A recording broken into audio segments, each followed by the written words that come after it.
शशुर घर रोचु नाई माँ को कौन कहलु मत टे शांति रहा दे नुह बापा वही बाप को छोड़ अधिकार नहीं पुओ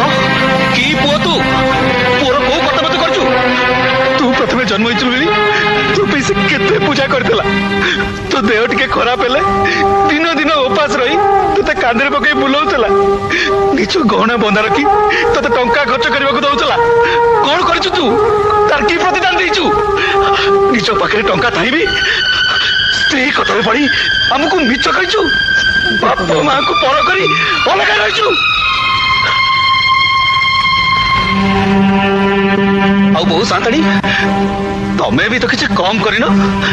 तुम स्वामी जिते अलग स्त्री पाले पड़ी तुमको पचार नाला तुम मन में टिकी आघात दे नाला सी बो नुहे झील परी पाड़ी निजे निजे से विजय स्त्री लोक घर को जाई